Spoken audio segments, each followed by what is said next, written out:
everyone. Welcome to the Tribe of Millionaires podcast from GoBundance. I'm your host, Jamie Gruber. And today we welcomed in a GoBundance women's member, Avery Carl, who is a real estate investor, real estate agent, and actually her husband also is a GoBundance member. And we talked a lot about a lot of different topics, specifically her space in the short-term rental business. In fact, she wrote a book called Short-Term Rental, Long-Term Wealth that is being published or is published by Bigger Pockets Publishing. So check that out. You can find her on Instagram at The Short Term Shop.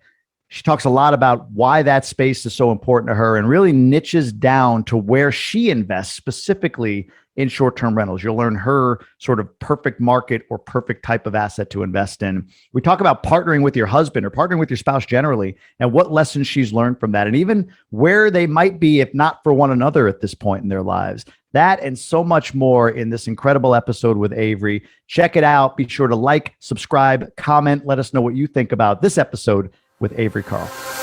Have you dreamed of being part of GoBundance, the tribe of millionaires, but maybe you're just not quite there yet on the balance sheet? You haven't hit that $1 million net worth, but you understand the value of being part of this community and part of this brand and why the 6 pillars are so important and they're important to you. Well, we got a great opportunity for any one of you out there that are seeking one day to be whole life millionaires and join GoBundance. That is our Emerge program from GoBundance. My name's Jamie Gruber. I'm host of the GoBundance Podcast, founder of the Emerge program, and I'm proud to say that we've been able to put a couple of hundred students through the Emerge program with stellar results. They've been able to achieve goals, transform their lives, and get to the next level of life that they aspire to simply by being part of this incredible program. With the Emerge program, we have 3 objectives. The first is to create transformation. You're going to establish a goal at the very beginning of this 12-week course. And every week, you're going to get a content drop. You're going to get curriculum. You're going to get support from the community in you achieving that goal by the end of the 12 weeks. Along with that, our second objective is proximity. You're going to have proximity to like-minded people, just like you, people that you don't have in your regular life right now, that you can relate to and talk about what it is you're trying to achieve in life. And they're going to hold you accountable to whatever you say you want to do, or better yet, whoever you say you want to be.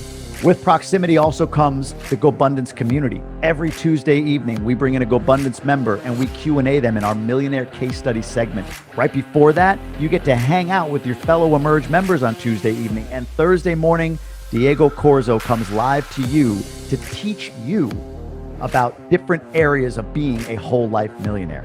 And lastly, our third objective, we're going to be watching. We want to make sure you're accountable to achieving what you want and finishing this course. And if you do, you'll get an exclusive invite to our Ascend Mastermind where we can really dive in and dig deep on getting you to that whole life millionaire status. Go to GoBundance.com/emerge, put in coupon code EMERGE for $200 off this one-time charge and lifetime access to the Emerge program. You won't regret it. Check out what it's done for other people on the website, and I hope to see all of you in Emerge.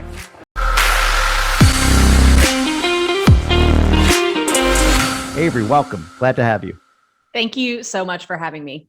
Absolutely. So let's start with some backstory. Let's get a little bit of your history. You and I were chatting before. You're down in the Panhandle of Florida. You've done some crazy stuff in the real estate space. Give us kind of, where are you from? Take us from, kind of birth to now in as many minutes as you need. Okay, birth to now. I grew up in Starkville, Mississippi. I went to the University of Texas on a soccer scholarship, lived in Austin for about 6 years, got into the music industry, was actually playing bass and guitar semi-professionally in punk rock bands, if you want to call it that. Lived in Los Angeles for a few years, then New York for a few years, and met my husband, Luke, who's in the men's GoBundance in New York. Then we moved to Nashville for about 7 years, that's where the real estate kind of came in. I was working in the music business, the business side of things, and so was Luke. And when we moved to Nashville, our real estate agent at the time really wanted us to buy in the super hipster, really fast appreciating part of Nashville called East Nashville. And we said, we're sick. We came from Brooklyn. We're sick of neighbors. We want to move out in the country. So we bought out in the country, but we thought, maybe we should buy one of these properties that she's talking about appreciating so fast. We didn't know what we were doing, didn't know anything about real estate investing, didn't even know it was called real estate investing. And so we bought one hoping that, and this is like so novice, hoping that maybe our future kids, by the time they went to college, that it would have appreciated enough to pay for their college, which is like the worst reason to invest in anything. But luckily, it was a really good investment. The mortgage on that was $650, and we rented it for $1,500 a month. And so when we got that first rent check, we thought, okay, this is something that we want to build, and we want to build a business out of this. So then we started listening, devoured all the Bigger Pockets episodes, read all the books, listened to all the podcasts of, any real estate investing related content we could handle. We listened to and read. And so we had like one down payment worth of capital left for a single family home. And we said, what can we buy that's going to make us the most amount of money the fastest so that we can scale our portfolio more quickly? And we landed on short-term rentals. We didn't want to do it in Nashville, where we lived at the time, because the regulations are just too crazy. So we went over to the Smoky Mountains, about 3 hours east of Nashville, because that's just the normal thing that people do when they go there, is rent cabins that are owned by somebody. Somebody owns those. Why not us? And so we bought one there. Realized during the process that there really weren't any real estate agents who could answer our questions about investing in general, return on investment of a short-term rental, how to self-manage a short-term rental remotely without having to put it on a property manager, who at the time, the average property management split in that market was 40% of your gross. And so I got my real estate license and kind of filled that gap, and the short-term shop was born. So our first office, the Smoky Mountains, that is our biggest office, and we have 6 offices total now. So we're in the Smokies in Tennessee. We are in the Panhandle of Florida, 2 different markets: the Emerald Coast, which is Destin, 30A, Panama City Beach; the Forgotten Coast, which is Cape San Blas, Port St. Joe, Mexico Beach, St. George Island. We also do the Disney market outside Orlando, Blue Ridge, Georgia, and Gulf Shores, Alabama. We have sold just under $500 million worth of short-term rentals this year to date.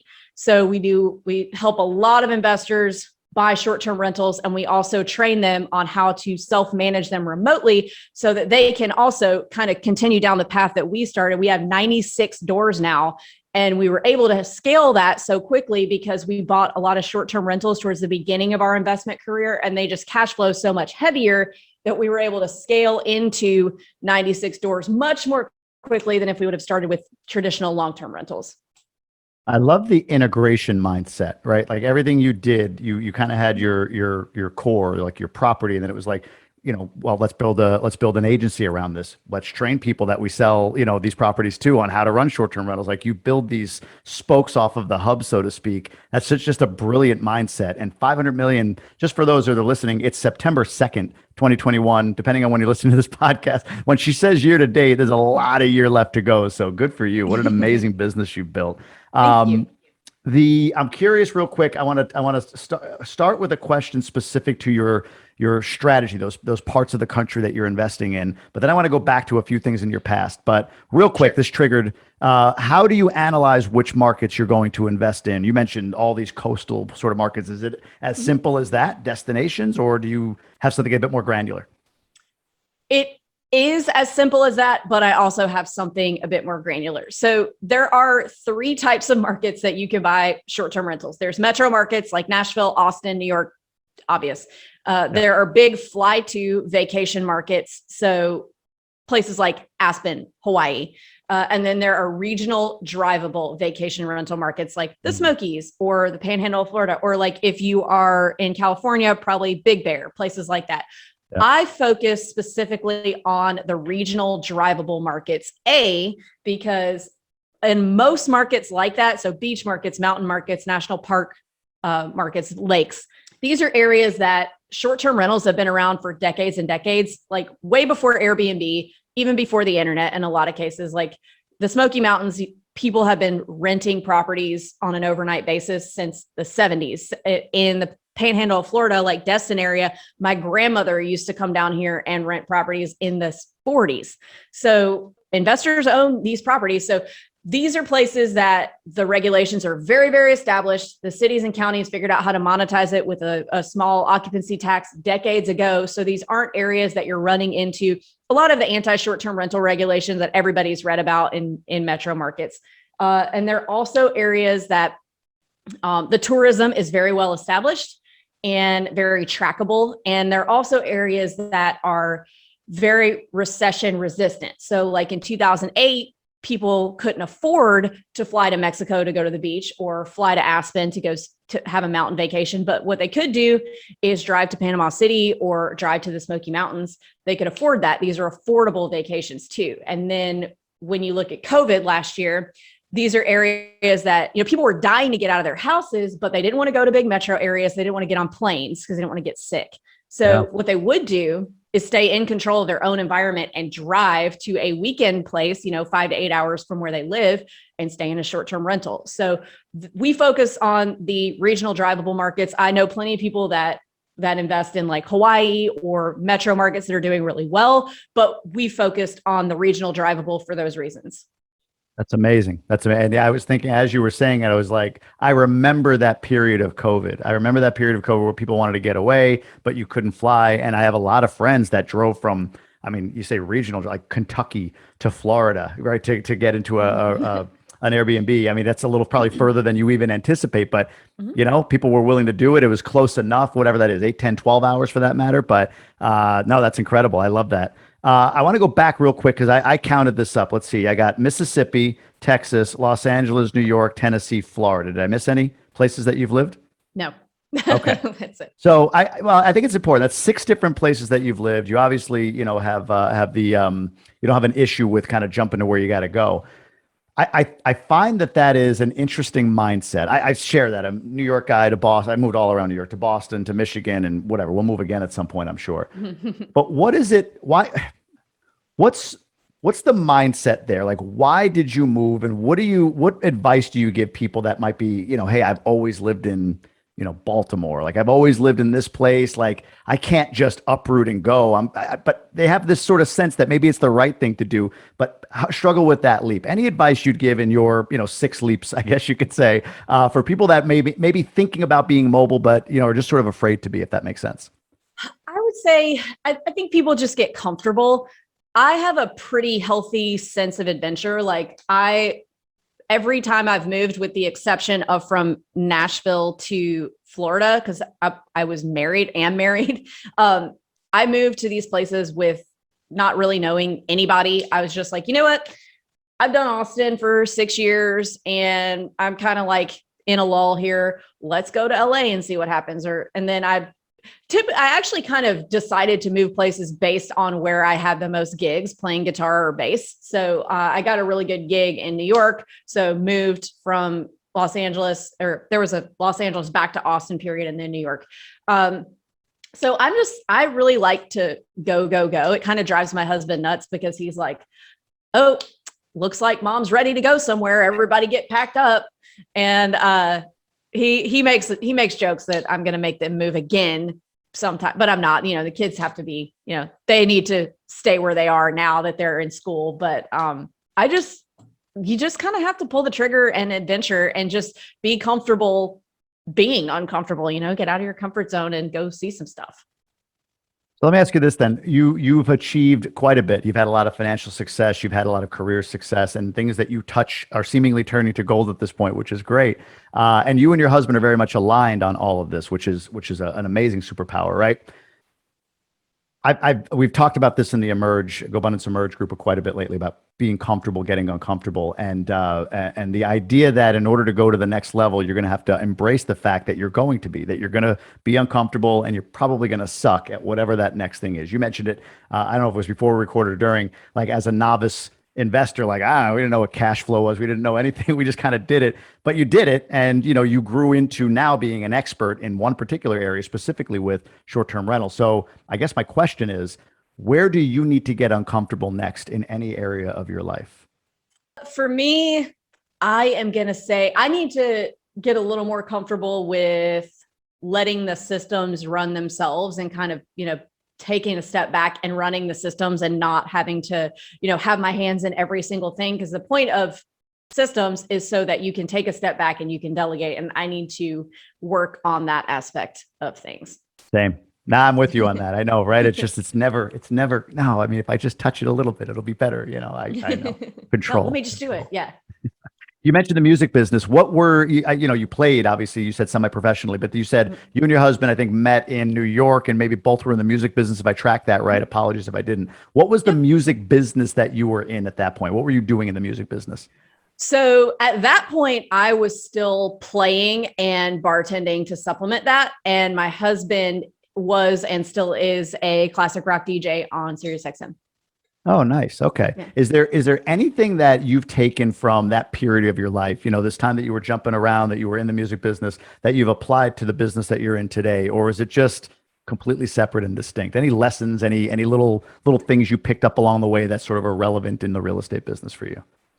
So I would say I picked up a lot more from the bartending jobs that I did to supplement the music business and the actual music business itself. So Luke, my husband, also, I should mention, owned a bar in New York at the time that we met. So a lot of our, gauging of other people and whether they're going to be a good fit for this position in our company, or even clients of like trying to match them with the right agent in our agency, is a lot of like, we compare them to the regular like archetypes that we had when we were bartending, because real estate, especially the sales side, is a lot like bartending. You have your personality types, you have your client kind of archetypes. Everybody kind of falls into like 10 types of personalities and like 10 types of regulars that we had. So, and then just the running of the business and the running of the bars. It's really, really similar. You didn't waste an opportunity, right? A lot of people I think have this say, my job stinks, I just want to go do that. And it's like, man, there's a lot of wisdom in what you're doing right now. And to your point, bartenders are like, uncertified psychologists often, right? Like you get to read people and people will pour their hearts out to you, so you get a lot of experience from that. But that's an incredible insight. I appreciate that. Let's flash forward to now. So short-term rental, very popular. I mean, I guess, within the circle that we're in, right? Short-term rentals become very popular. Are we at, do you believe, a saturation point? Is there a lot of room to grow? I know this is just, your take, your opinion, being in this marketplace. Nobody has a crystal ball, but are we at a saturation point, and or is there room to grow? And if so, where do you see that? Is it luxury Airbnb or luxury vacation rental? Is it, tree houses and, underground bunker type vacation rental? I'm kind of curious what you see as the future. Is it still up and to the right, or are we leveling off, or where does it go?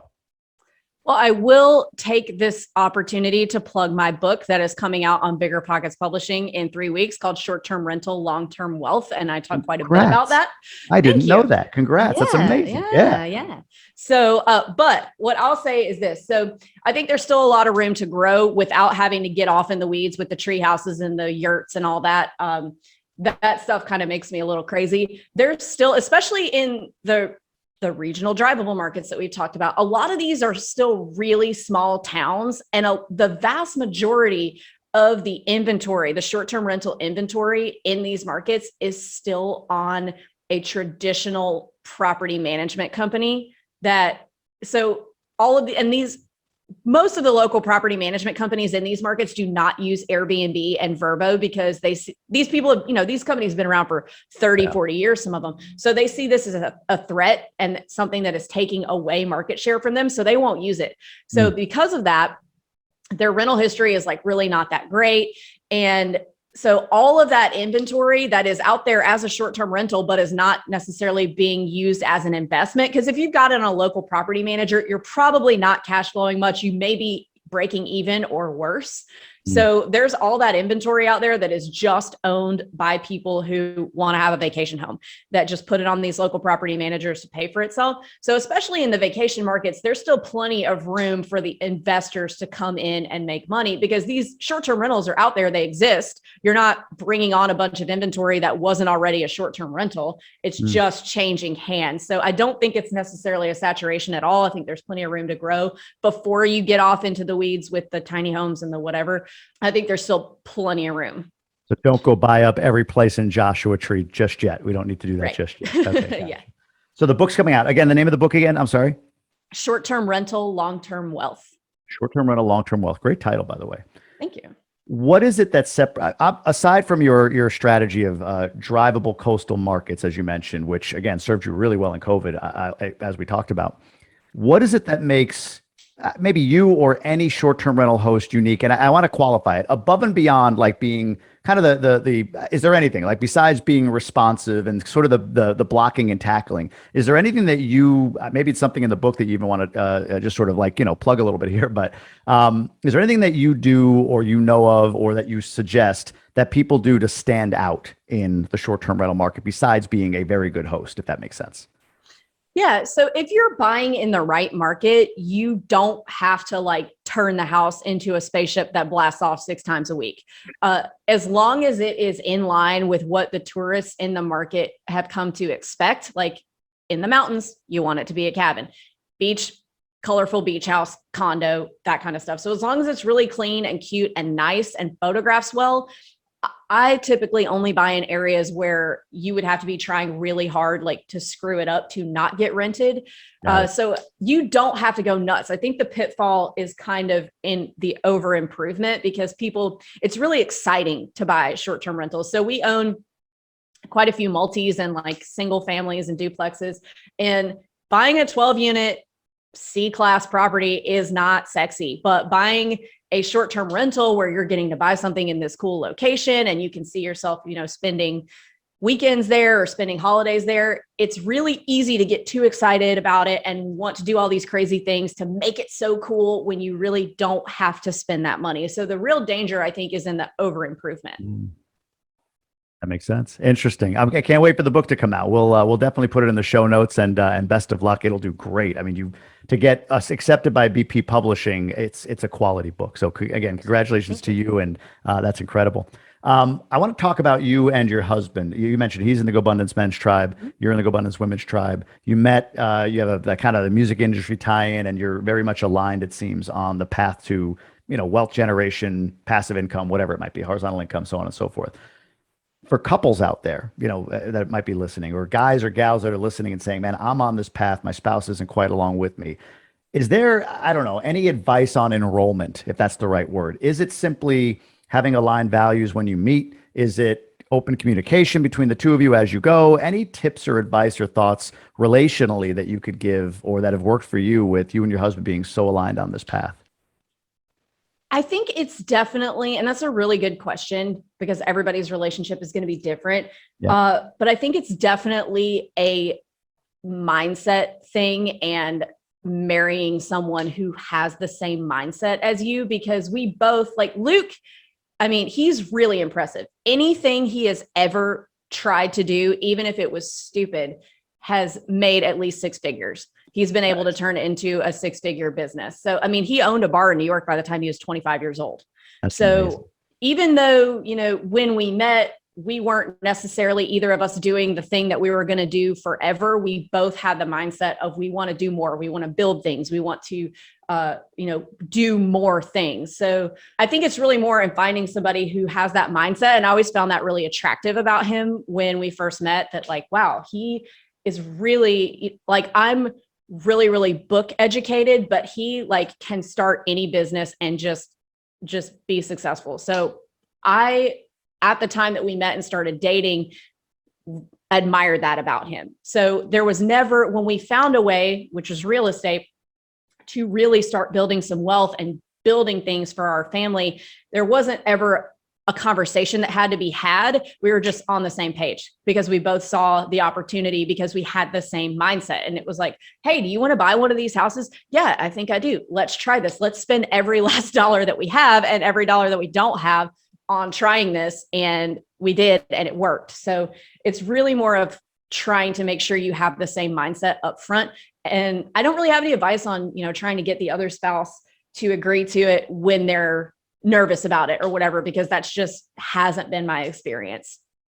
How much do you attribute the success you've had to the partnership that you have with your husband? In other words, you mentioned like, you're sort of, book educated, knowledgeable. He's more, it sounds like, just kind of fall forward and stuff happens for him, right? Kind of one of those guys. I have a friend like that. He's annoying because of that. But how much do you attribute your success to the fact that you're together? And maybe a better way of asking it is, would either of you be where you are today? Would you have the success you had if not for having the other to complement you? 100% no. I would not have been able to do it without him. He would not have been able to do it without me. It's very much like we have been able to be successful because of each other.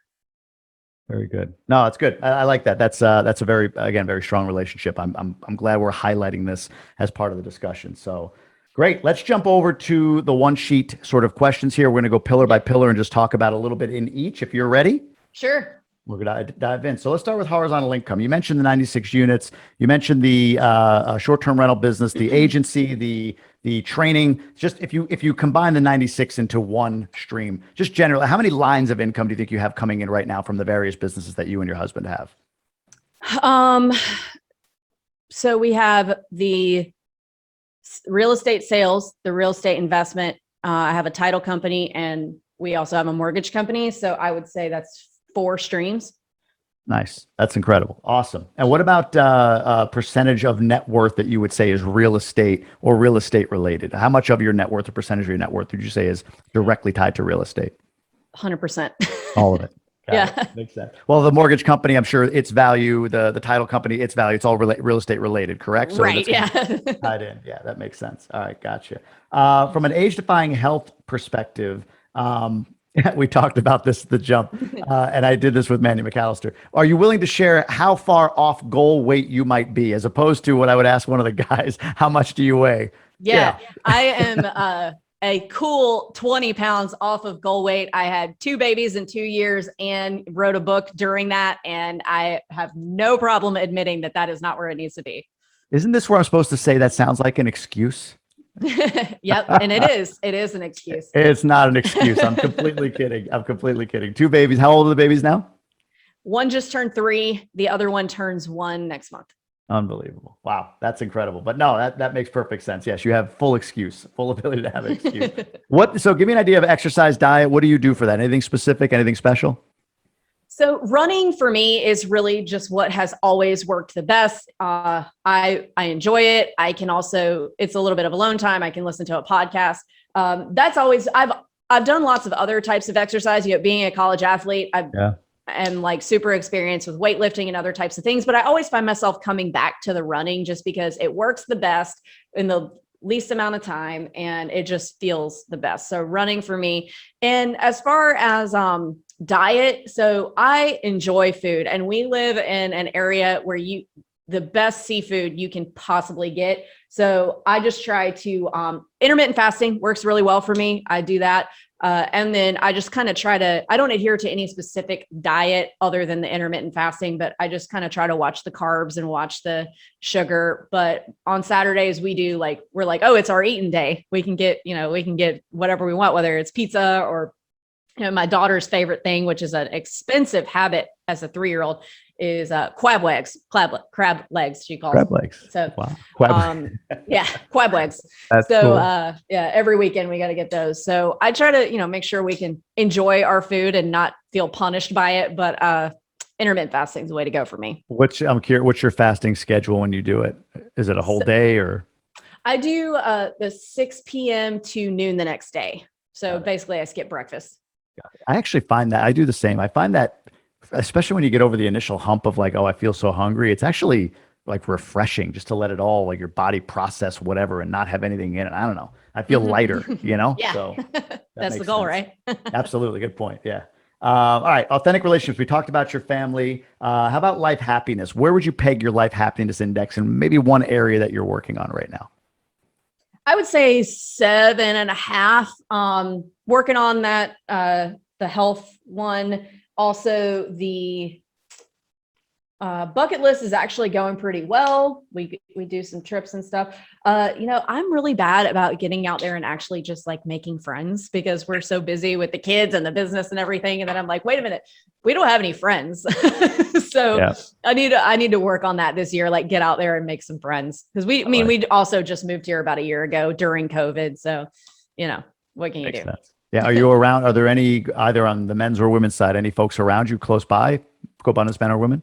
There's a couple guys that are awesome, but not really any of the ladies. I've got some good text friendships going with them though. Good to know. I like it. All right. Contribution wise, what is your give back ratio, like percentage you give, or you could just share if you want kind of what you target to give back on an annual basis, time or money? So that's another one in terms of actual dollars given that I need to work on. But our training is free for all of our clients. So, they're not paying any more than they would pay any other real estate agent. And that's really, really rewarding for us because like I got an email this morning and from a client who closed on something probably like 4 or 5 months ago. So she's had some time to make some money. And she just sent me an email out of the blue that was like, thank you so much. You've really changed my life. I'm now, able to stay home with the kids and not have my job that was basically just paying for childcare. And so that kind of stuff is really like why we do it, for people to really be able to change their lives like that. So that's kind of our give back. That's your contribution. It all counts. So no, I get it completely. Do you currently have a GoPod, and how often are you meeting, if so? Yes, I am in a GoPod. I love everyone in my GoPod, and I've been a little bit in and out of that, but we meet every other Tuesday.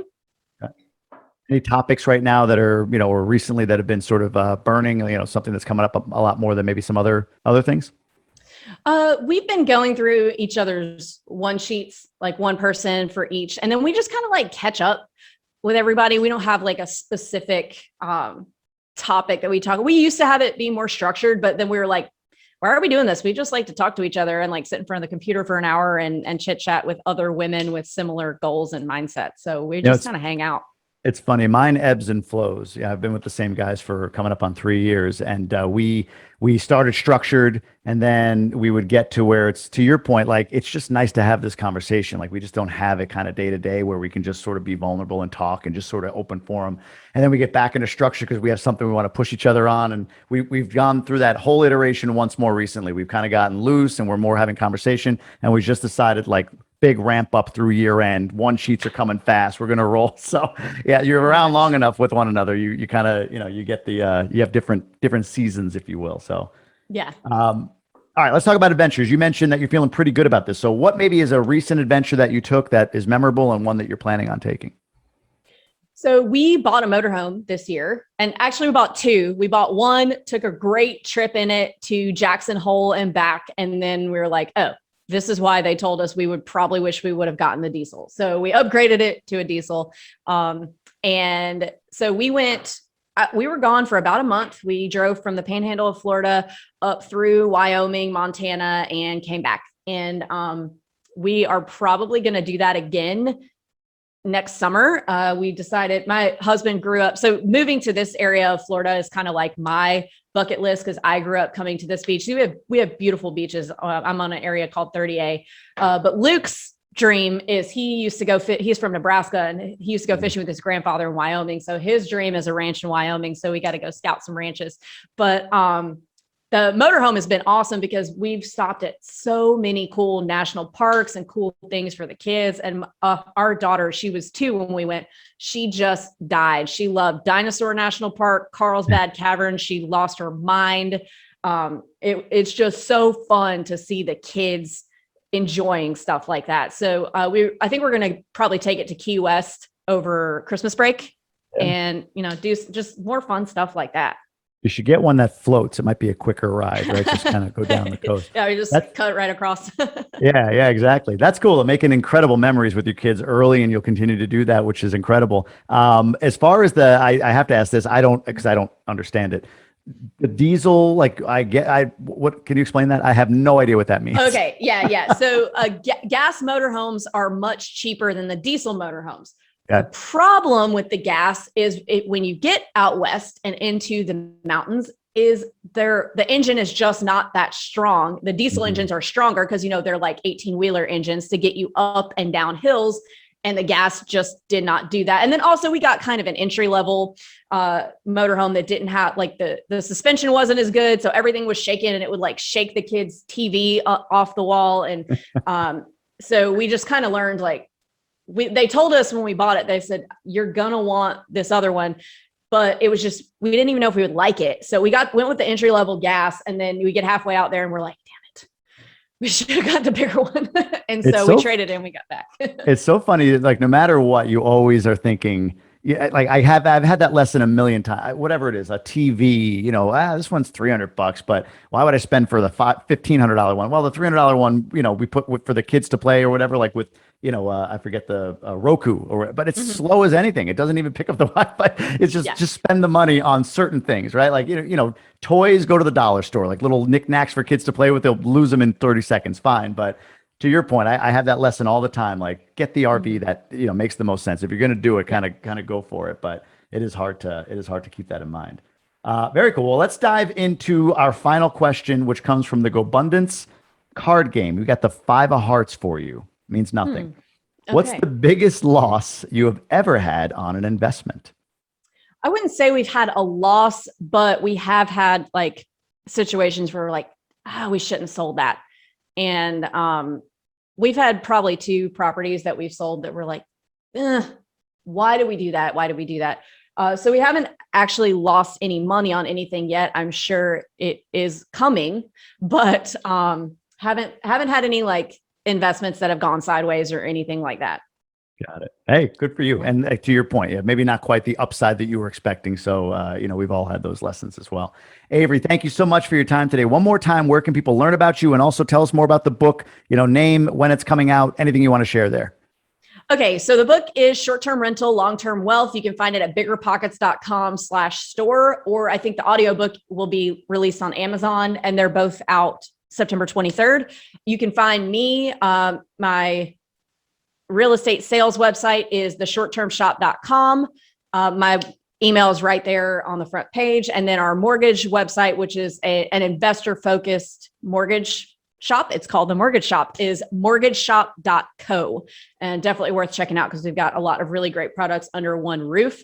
A lot of times when you're shopping for investment products, one bank has one thing, one lender has another thing, and you have to make a bunch of phone calls, but we try to have everything under one roof. So you can find us there. And then my Instagram is at the Short-Term Shop. Short-Term Shop. Your book drops on my 11-year wedding anniversary. So easy for me to remember to pick it up that day. Are you reading the audio, by the way, or did somebody else read it? I'm not reading it. And thank God, because I'm like monotone. That would have not gone well. So they got a professional in there. Gotcha. Avery, thank you so much for being on today. I really appreciate your time and your wisdom and knowledge and just opening up for us. So thanks for being on. Yeah, thank you so much for having me. Thanks for watching. I hope you enjoyed this episode. Let us know down in the comments and make sure you hit that subscribe button, hit that notification bell so you can be informed on the next episode and other content right here on this channel. Thank you.